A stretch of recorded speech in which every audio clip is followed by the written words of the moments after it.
fantastická atmosféra. Chcem vás ešte upozorniť, skôr ako sa rozbehneme znovu týchto 14 ľudí na pódiu, že po vašej pravej ruke, tam za tým davom ľudí sú schované merčové stánky Vedel, PRAHA a Polemic, tak sa tam zastavte po koncerte. Budeme si tam makať aj my. Spojení priatelia.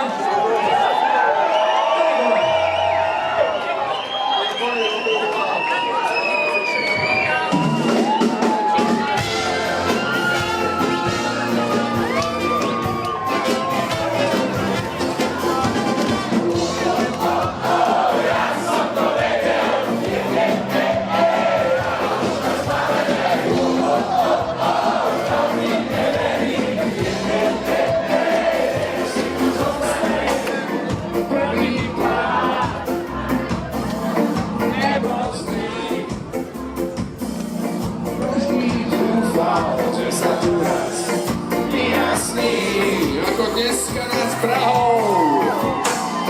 Rokov